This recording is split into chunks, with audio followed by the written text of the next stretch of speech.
നമസ്കാരം. പുതിയൊരു വീഡിയോയിലേക്ക് സ്വാഗതം. സത്യത്തിൽ നമ്മുടെ കേരളത്തിന് എന്താണ് സംഭവിക്കുന്നത്? കേരളം ഒരു പ്രാന്താലയമാണോ? കേരളം ഒരു ഗോഡ്സ് ഓൺ കൺട്രിയാണോ? ഇതിലെന്താണ് സത്യത്തിൽ ഇപ്പോൾ കേരളം? എൻ്റെ അഭിപ്രായത്തിൽ കേരളം ഒരു ഗോഡ്സ് ഓൺ കൺട്രിയിൽ നിന്ന് മാറി കേരളം ഒരു പ്രാന്താലയമായി വീണ്ടും വീണ്ടും വീണ്ടും തെളിയിച്ചുകൊണ്ടിരിക്കുകയാണ്. ഇപ്പോൾ ന്യൂസ് തുറന്നു കഴിഞ്ഞാൽ എന്നെങ്കിലും ഒരു ദിവസം കേരളത്തിൻ്റെ ഏതെങ്കിലും ഒരു ജില്ലയിൽ എവിടെയെങ്കിലും കൊലപാതകം നടക്കാത്തതായിട്ടൊരു ന്യൂസ് ഈ ജനുവരി 1 തൊട്ട് നമ്മൾ നോക്കുകയാണെങ്കിൽ ഉണ്ടായിട്ടുണ്ടോ? ജനുവരി 1-ാം തീയതി തന്നെ തൃശ്ശൂരിൽ തേക്കിൻകാട് മൈതാനത്ത് വെച്ച് നടന്ന കൊലപാതകങ്ങൾ, ന്യൂ ഇയർ ആഘോഷത്തിനിടയിൽ തേക്കിൻകാട് മൈതാനത്ത് വെച്ച് നടന്ന സംഭവം. എത്ര വയസ്സുണ്ടായിരുന്നു ആ കുട്ടിക്ക്? ഇപ്പോൾ മാർച്ച് 1-ാം തീയതി നമ്മളൊരു ന്യൂസ് കേട്ടതാണ്, 10ാം ക്ലാസ്സുകാരനെ ആക്രമിച്ചത്. എങ്ങനെയാണ് അവർ ആക്രമിച്ചത്? അവർ ഇൻസ്റ്റഗ്രാം ഗ്രൂപ്പ് ഉണ്ടാക്കുകയും അവിടെ ചർച്ച നടത്തുകയാണ് ചെയ്തത്. നമ്മൾ പോലും ചിന്തിക്കാത്ത കാര്യങ്ങളാണ് ഇൻസ്റ്റഗ്രാമിൽ 10ാം ക്ലാസ്സിൽ പഠിക്കുന്നവർ ചർച്ച നടത്തുന്നത്. ഇപ്പോൾ ഞാനൊരു ന്യൂസ് കണ്ടു, അവരെ എക്സാം എഴുതിക്കുമെന്ന്. എന്തിനാണ് സത്യത്തിൽ അവരെ എക്സാം എഴുതിക്കുന്നത്? ഈ കൊലപാതകം ചെയ്തവരെ ഒരിക്കലും അവർ എക്സാം എഴുതിപ്പിക്കരുത്. അവർ ഇനി ജയിച്ചു കഴിഞ്ഞാൽ സമൂഹത്തിന് അവരെന്താണ് ചെയ്യുന്ന ഗുണം? ആർക്കാണ് നഷ്ടപ്പെട്ടത്?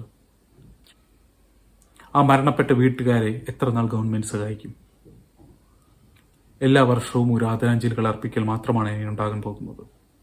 ഇനി VVIPകൾ അവരുടെ വീടുകൾ സന്ദർശിക്കുകയുണ്ടാകും. അല്ലാതെ നഷ്ടപ്പെട്ടവർക്ക് എന്തുണ്ടായി? നഷ്ടപ്പെട്ടു. എവിടെയാണ് നമ്മുടെ നിയമം ഇതിൽ? എല്ലാത്തിനും നമ്മൾ ആധാറുമായിട്ട് ബന്ധിപ്പിക്കുന്നുണ്ട്.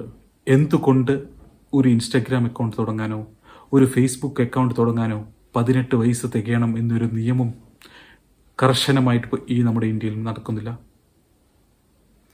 ആധാറുമായി ബന്ധിപ്പിക്കണമെന്നാണ് എൻ്റെ ഒരു അഭിപ്രായം. അതായത് ഇമെയിൽ ID ക്രിയേറ്റ് ചെയ്യുന്ന സമയത്ത്, Gmail ID ക്രിയേറ്റ് ചെയ്യുന്ന സമയത്ത് നമ്മൾ വയസ്സ് കൊടുക്കുന്നുണ്ട്.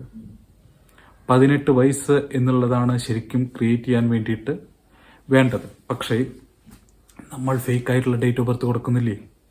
എന്തുകൊണ്ട് ആ ക്രിയേഷൻ ടൈമിൽ ആധാർ നമ്പർ കൊടുത്ത് ഏജ് വെരിഫൈ ചെയ്തുകൂടാ?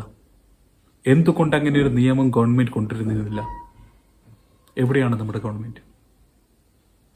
ദിവസവും മരണ വാർത്തകൾ കേൾക്കുമ്പോൾ എവിടെ നമ്മുടെ ഗവൺമെന്റ്? എവിടെ നമ്മുടെ നിയമങ്ങൾ? ഇവിടെ നിയമമുണ്ടോ? നിയമമുണ്ട്. നിയമം നടപ്പാക്കുന്നുണ്ടോ? എൻ്റെ ചോദ്യമാണ്. നടപ്പാക്കുന്നുണ്ടോ? ഇല്ല എന്ന് പറയാം, ഉണ്ട് എന്ന് പറയാം. ഇപ്പോൾ ആ 15 വയസ്സായ കുട്ടി മരണപ്പെട്ടു. ഇനി അവർ ജയിലിൽ പോയി കഴിഞ്ഞാൽ, ആ കൊലപാതകത്തിന് കാരണമായവർ ജയിലിൽ പോയി കഴിഞ്ഞു കഴിഞ്ഞാൽ അവിടെ എന്താണ്? ശിക്ഷയുണ്ടോ? അടിക്കാൻ പാടില്ല, ഇടിക്കാൻ പാടില്ല. ഭക്ഷണം നമ്മുടെ വീട്ടിൽ കിട്ടുന്നതിനേക്കാൾ നല്ല ഭക്ഷണമല്ലേ ഇപ്പോൾ അവർക്ക് ജയിലിൽ കിട്ടുന്നത്?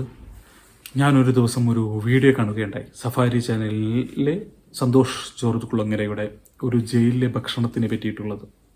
ആ വീഡിയോകളെല്ലാം കുട്ടികളെ ജയിലിലേക്ക് പോകാനായിട്ട് ആകർഷിക്കുന്നു എന്ന് ഞാൻ പറഞ്ഞു കഴിഞ്ഞാൽ, ഇപ്പോൾ നമ്മൾ സിനിമ സമൂഹത്തിന് ബാധിക്കുന്നു എന്ന് പറഞ്ഞു. ഈ ജയിൽ ഭക്ഷണത്തിന്റെ മെനു കുട്ടികളെ ബാധിക്കുന്നുണ്ടോ? ജയിലിലേക്ക് അവരെ വെൽക്കം ചെയ്യുന്നത് പോലെ. ഇവിടെ സത്യത്തിൽ ഒരു നിയമമുണ്ടോ? ഇവിടെ എന്ത് കൊലപാതകം ചെയ്താലും എന്ത് ചെയ്താലും സത്യത്തിൽ 2 or 3 കൂടിയാൽ ഒരു മാസത്തിനുള്ളിൽ അവർ പുറത്തിറങ്ങുന്നു, സുഖമായി ജീവിക്കുന്നു. എന്തുകൊണ്ട് ഈ നിയമം നമ്മൾ മാറ്റുന്നില്ല? കർശനമായ നിയമം എന്തുകൊണ്ട് പാലിക്കുന്നില്ല? അപ്പോൾ ഈ കൊലപാതകത്തിന് പങ്കുചേർന്നവർ 15 വയസ്സേ ഉള്ളൂ എന്ന് പറഞ്ഞിട്ട് അവരുടെ ശിക്ഷയുടെ കാഠിന്യം കുറയുകയാണ് ചെയ്യുക. സത്യത്തിൽ അവർക്ക് തീർച്ചയായിട്ടും കൊലക്കയറാണ് അവർക്ക് ശിക്ഷ വേണ്ടത്. ഒരു കൊലപാതകമാണ് അവർ ചെയ്തത്. നിയമം നമ്മുടെ ഇന്ത്യയിലെ നിയമം മാറണം എന്നാണ് എൻ്റെ അഭിപ്രായം. നിങ്ങൾ നിങ്ങളുടെ അഭിപ്രായം രേഖപ്പെടുത്തുക.